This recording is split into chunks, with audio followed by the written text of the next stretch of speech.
Hey everybody, Lee here. How you doing? This is Lee, and with me is Charles Traynor on the We Review This Album review featuring Lee and Charles. How are you doing, Charles? I'm doing fantastic.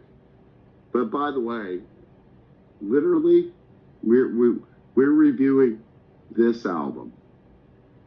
This album, Yeah. the greatest band in the history of God's green earth, Uh-huh. the Beatles. Yeah. We just happened. We've endured today. Look at the YouTube history, folks. Nantucket, the Butthole Surfers.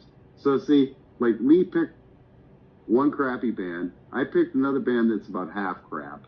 We're gonna be honest. I mean, they're good, but I picked the greatest band in the history of God's green earth. Saved rock and roll. We wouldn't be talking about Taylor Swift. Not that we would here. But I don't know if Lee's scared to do Taylor Swift or not. I'm not. I've endured the Taylor Swift thing. But we would not be talking about popular music if it wasn't for the Beatles. Yeah. It's that simple. Hey, I listened to them when I was one. They, The thing is, they saved rock and roll. yep. They saved it. Period. Yep. I have to leave for a quick second Elvis, because of my you can leave. my you can neighbor. Leave and do whatever. The folks at home want to hear what I got to say. So I'm going to be gone. You can talk, and I'll be back in about a minute. Elvis was in the army, folks. Chuck Berry was in jail for violating the Mann Act. Little Richard had found Jesus. He was a preacher. We were left with fucking Pat Boone and what is that? There are a whole bunch of lame people. Fucking Bobby Darin and shit like that. Rock and roll was fucking dead.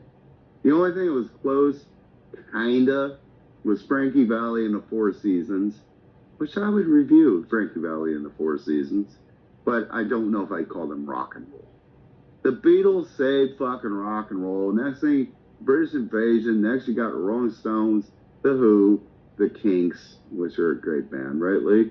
He won't say yeah right now, but he knows I'm right. The Kinks, Yardbirds, oh shit.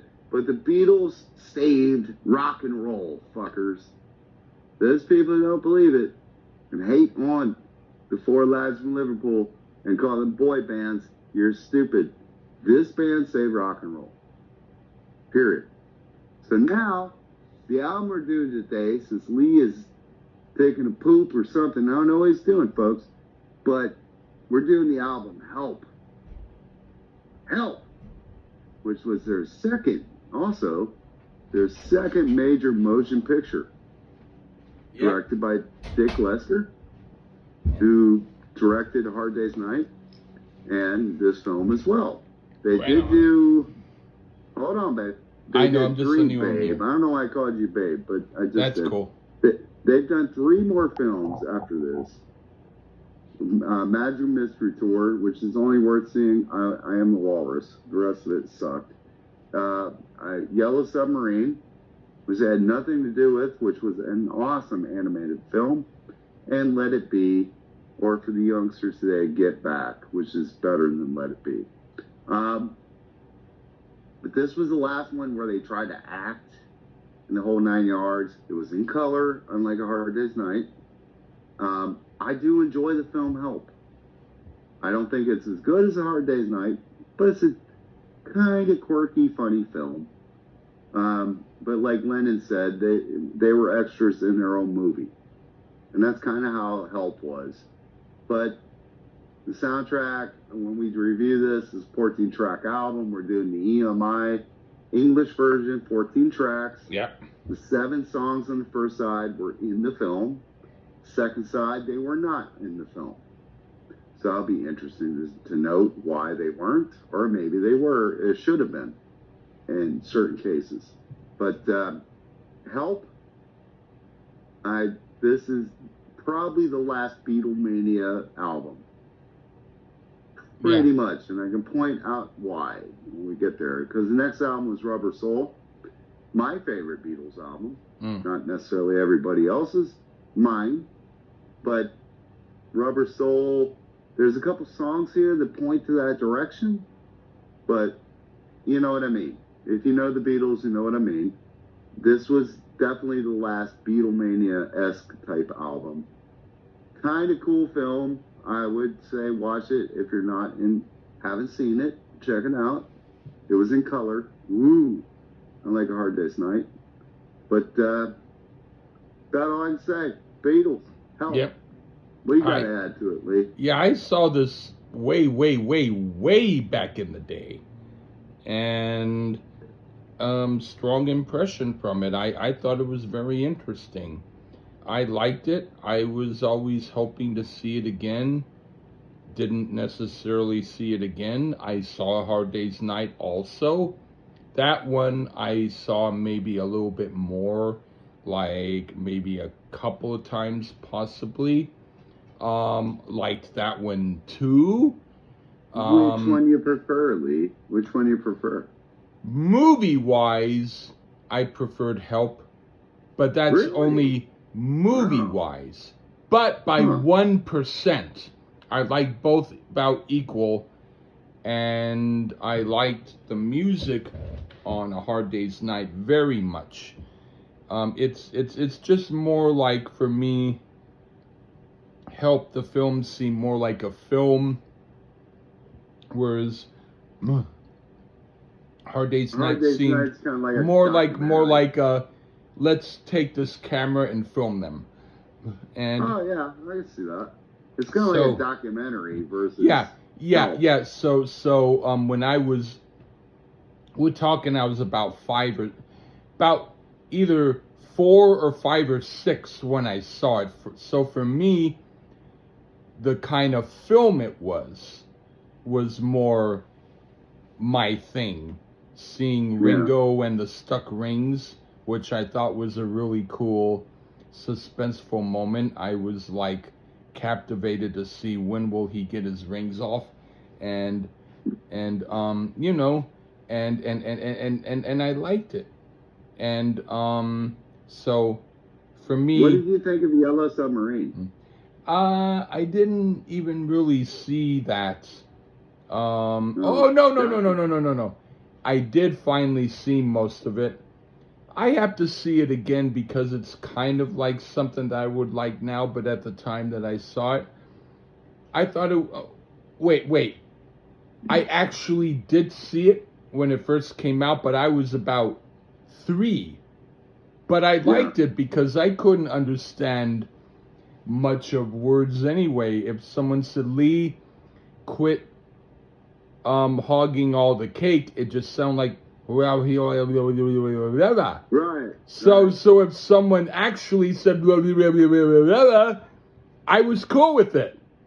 And that's the first thing seriously, that's the first movie I seen of the Beatles was Yellow Submarine. It was on TV, and I was a very little kid, and I was like, cartoon, yay! And then I remember the Beatle animated series. You remember that?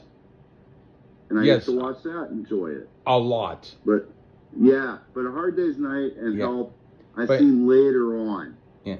But anyway, I prefer Hard Day's Night, but it's so good. They're both great films. Yeah, but anyway, I don't hate the film Help either. So all I was going to say is, when I was in a show, I went to a show to see Jack Bruce from Cream, and before he played, they had these major, extremely huge speakers that had side 2 of Yellow Submarine, the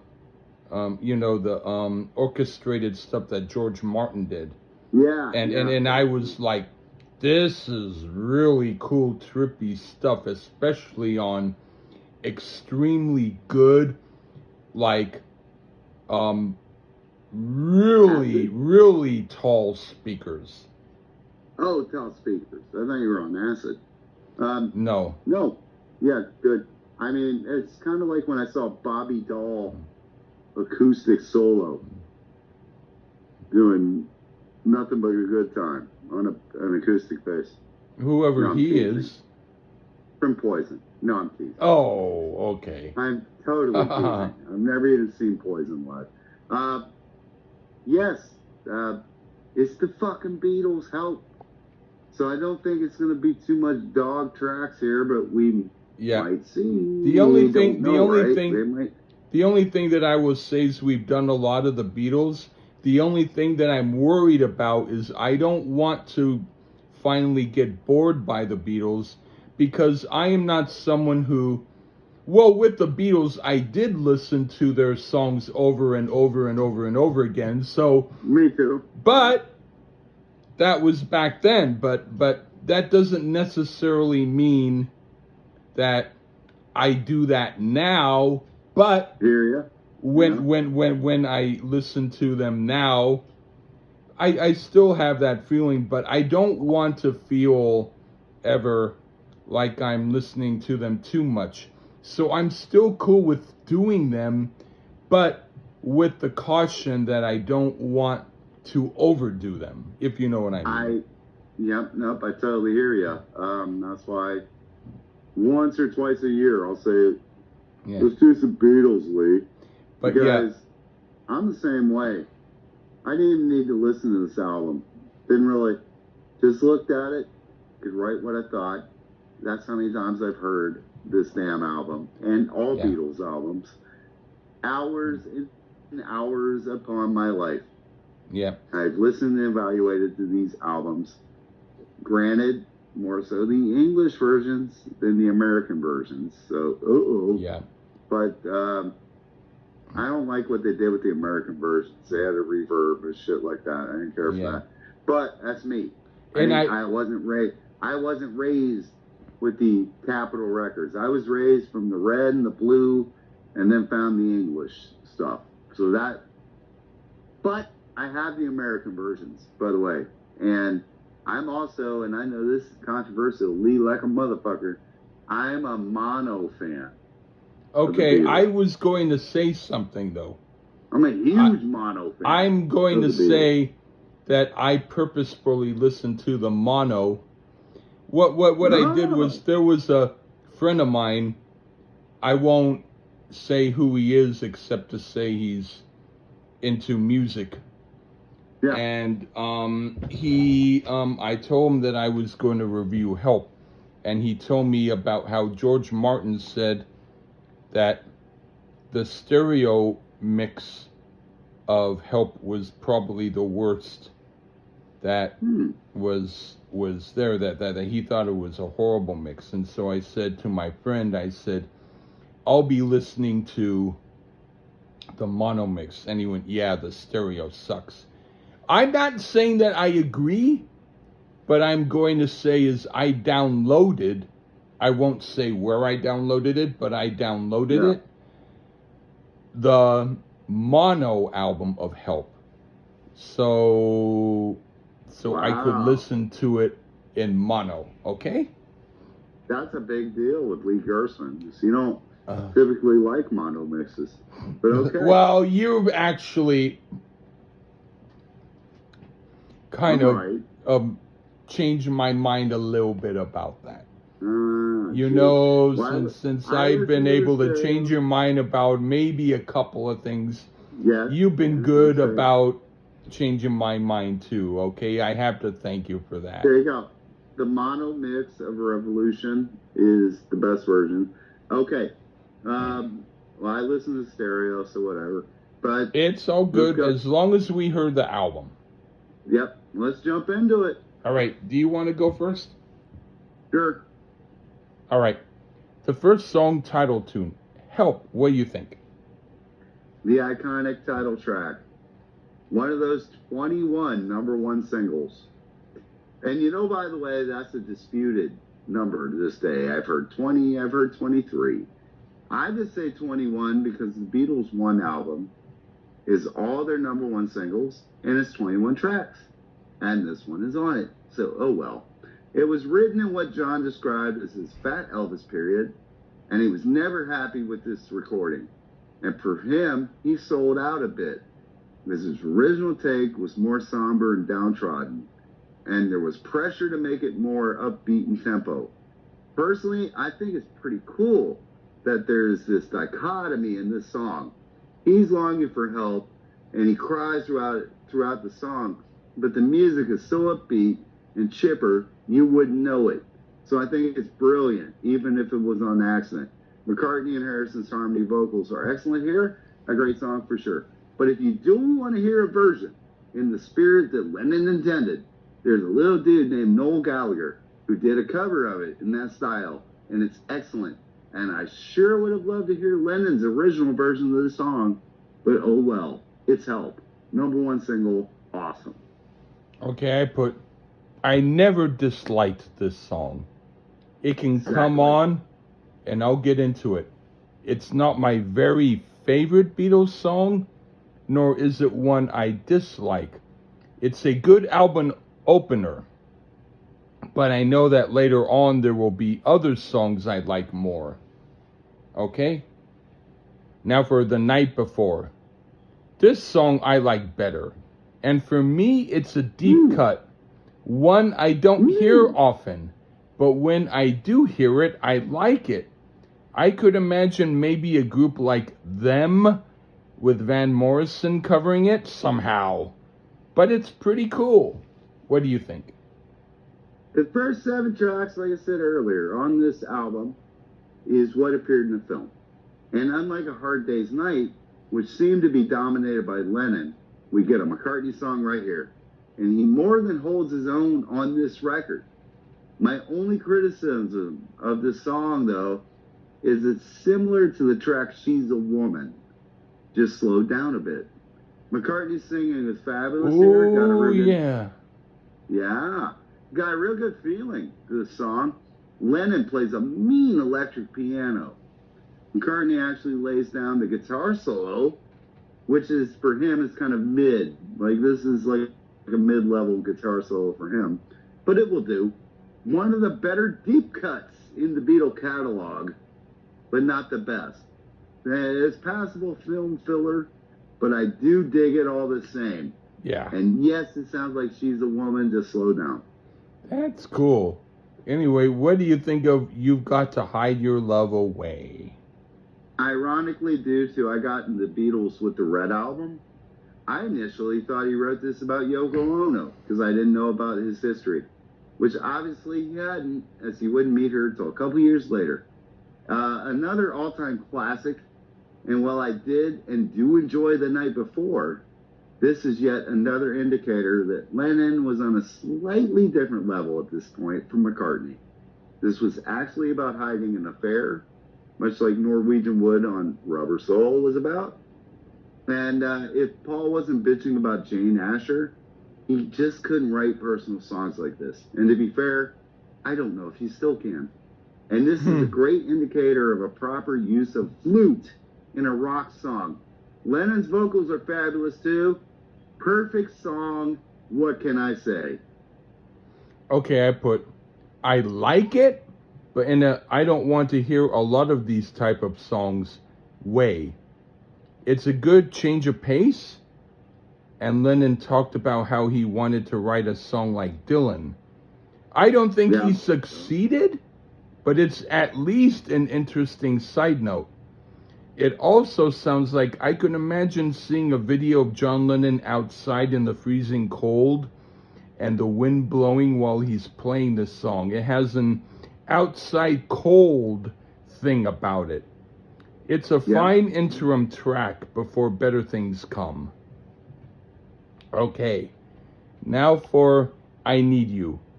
Somehow the delayed reverb sounds like a gimmick, as if that's the only thing making this song notable, but it's not bad. It's up there with some of the other okay songs. It isn't my favorite, but it's no worse than You've Got to Hide Your Love Away. It's decent. What do you think? Well, old George Harrison was given a song on this film. He didn't on A Hard Day's Night. Well, it isn't like flooringly good. this one, but it's a pretty decent for George in this period type song. The pedal he applied on the guitar is pretty cool. It was also utilized in the song Yes It Is. And I love that sound, actually, so it works well here. Ringo's laying down some cool cowbell, and boy, do I love that. McCartney lays down some fantastic harmony vocals. So to me, it's about on the same level as Night Before. Not quite as good, but for George, not a bad song. Okay, what do you think of Another Girl? Paul is back, and we get yet another slightly hollow attempt to do something Lennon could do in his sleep. He does play lead guitar again, and hollow or not, this is a fun song. It's a fun part of the film as well. I'd say it's not quite as good as The Night Before, slightly better than I Need You, but this isn't that fantastic. It's just a nice little throwaway. I just don't think Paul had quite hit his stride yet. But let's see how the rest of the album goes. Okay, I put this one I enjoy quite a bit, and it's a deep cut for me because I don't hear it often. But when I do hear it, I like it. So this is one of the better tracks alongside The Night Before. Okay, now for You're Gonna Lose That Girl. All right, the first boy band song. I could imagine a video of the Beatles standing at the front of the stage all dancing and singing like NSYNC while performing this on top of the Pops. It's a fine song and cute. I can get into it. What do you think? This is the last original song, I would say, is the sound of Beatlemania. They never did a song in this style again. And it happens to be my favorite track on the album, so I guess I'm a boy band lover. I guess. I loved it the first time I heard it, and I still do all the same. Ringo is going off on the bongos. This is the sound of the Beatles. And of course, the best one wrote it, John Winston Ono Lennon. Harrison plays a tasty solo, and even the way they sing Girl, it's like, gal. I mean, I don't know, it's something in that Liverpool accent. Man, it don't get much better than this. This is probably for sure one of the best deep Beatle cuts, and it is the end of an era. This is the sound of Beatlemania going bye-bye. Love it. All right, what do you think of Ticket to Ride? Yet another fantastic Lennon song, another number one, blah, blah, blah, blah, blah. To this day, I've never understood why Lennon said this is the first heavy metal song. I don't hear it, never have. But does that matter? No, not really. To be fair, though, I do love the song, but I typically skip it, believe it or not, as I've heard it so many times. Another one with McCartney on lead guitar. Man, he was hosing Harrison a lot on this album. The middle eight is where it's at, though. Starr's percussion work on this is a hidden great secret. He could show Liam Gallagher how to play a tambourine. And his drumming is great on it as well. So while this one has a bit of a burnout for me, it's the Beatles' Ticket to Ride, man. Come on, it's fantastic. Okay, I put, it's perhaps one of the songs I like the least on here. I can listen to it, and it doesn't bother me, but it falls flat a little bit according to my taste. I prefer other songs on here. All right, now for Act Naturally. I like the sort of rockabilly way of playing they do and the country way of presenting the song, but after a while I feel like I get the point a minute in, and it would have been better served as a commercial for actors rehearsing for movies at the local screening. I'd much prefer it as an instrumental. What do you think? Well, yay, Ringo got a song on a Beatles film soundtrack. Unfortunately, they didn't put this in the film. Too bad. Because this is a fun cover of a Buck Owens track, and Ringo pulls it off nicely. And yet again, McCartney sings some fantastic harmony vocals. Harrison's guitar solo is rockabilly-licious.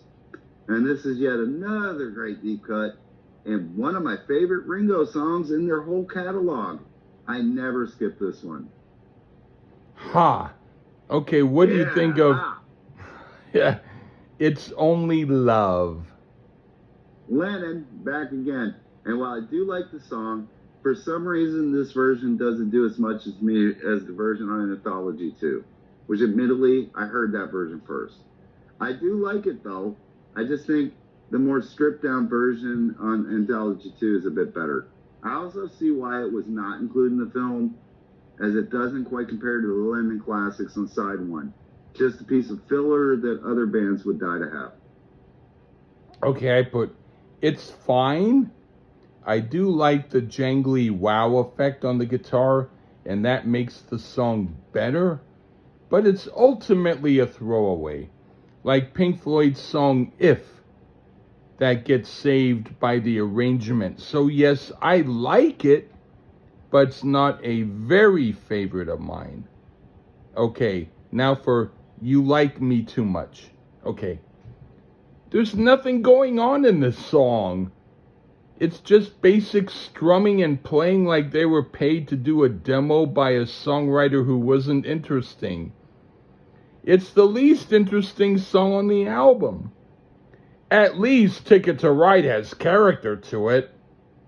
There's nothing offensive about this song, but there's nothing memorable either. What do you think? Well, it was a George Harrison song, so it makes sense why it sucked to you. It was the second entry from George. Believe it or not, I actually think it's stronger than the song they picked of his for the film. The organ sound, though, isn't so much my thing. But that aside, I thought this one has a pretty good feel to it. Other than Harrison always came across as an asshole in his songs. And this one is no different. You liked me too much, and and they say Lennon was the mean one. Either way, for Harrison, that was pretty good. And it's far from the worst song on the record. Okay, what do you think of Tell Me What You See? Which we now have the worst song on the record. I wish I could blame McCartney, but this is a Lennon song, and not a good one. Even the vocals are uninspiring and herky-jerky in execution. This song pretty much sucks, actually. Off-key vocals, just very boring, and I think they were bored doing it, and comes across in the song. I really wonder if there's anyone out there would say this is their favorite Beatles song, or the best song on this record. This is about as bad as Mr. Moonlight, and it shows even the Beatles could push out a turd. Okay, I put, this has even less personality than You Like Me Too Much. Clearly the least interesting song on the album. Yay! Okay. Now for, all right. I've Just Seen a Face. Best song on the album.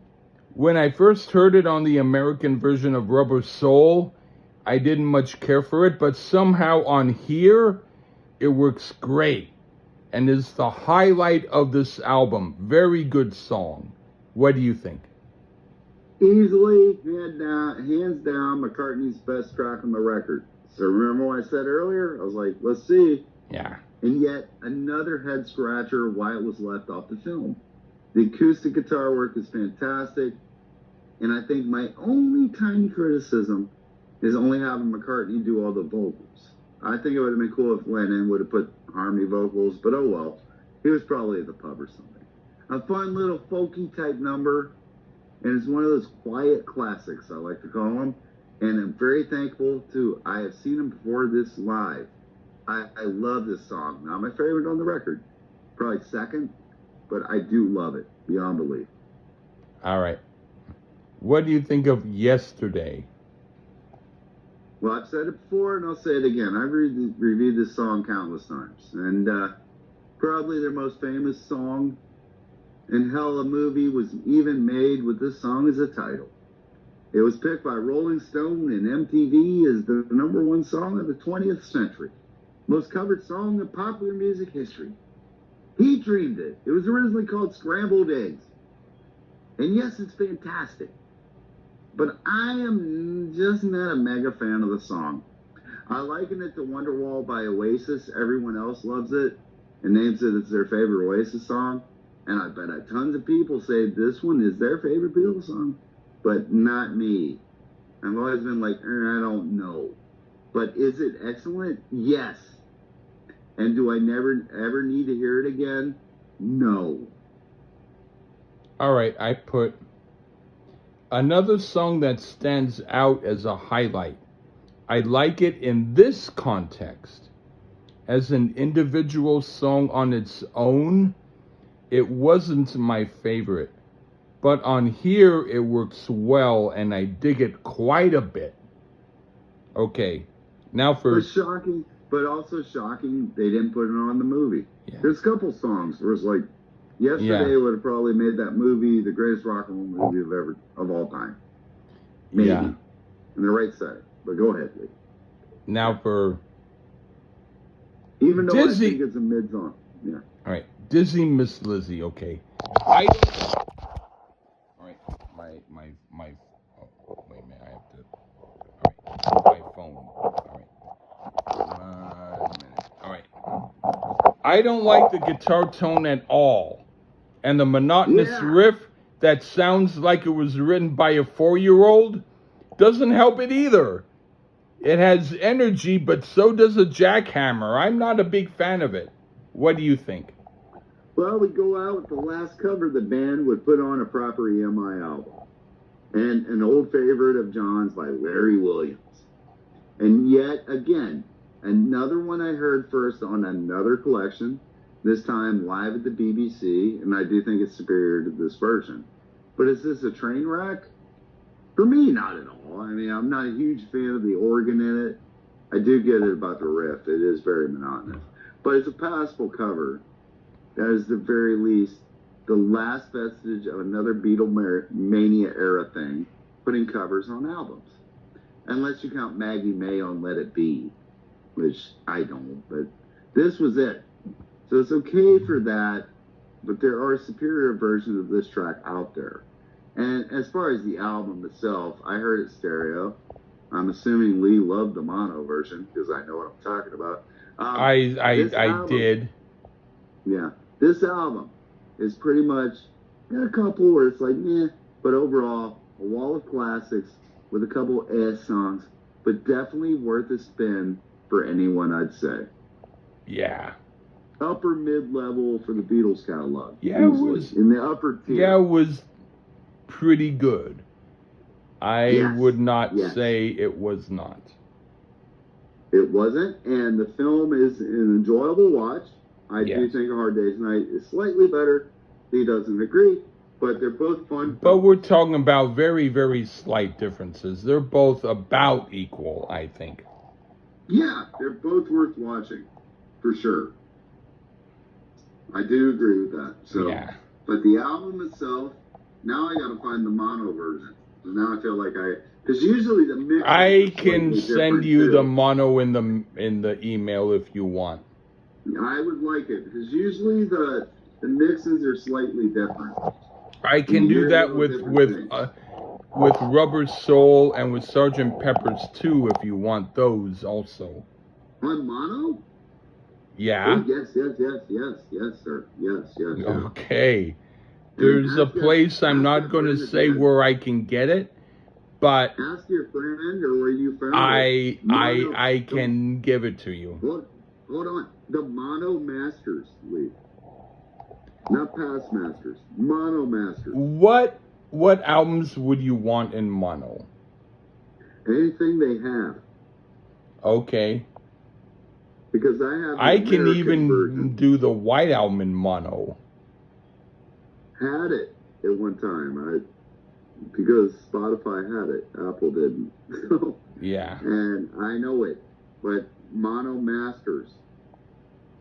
I can even get that, but I prefer to get individual albums. I think the last one was the White Album. I think after that there are no mono Beatles records. And by Abbey Road, 100% there is no mono of Abbey Road. Yeah, I did not see that. That was, because that was the most modern recorded Beatles album. Because of the equipment. But I can give you Please Please Me with the Beatles. Oh, yeah. Beatles for Sale. Yeah. Yellow Submarine if you wanted in mono. Yeah. Okay. Any. All right. I love the Stones in mono.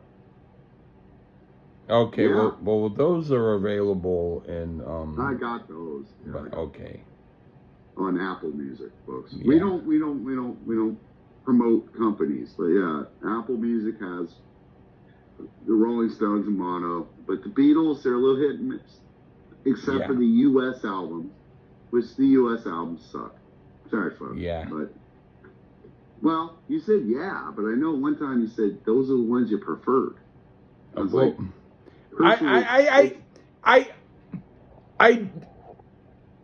you want me That's what you knew.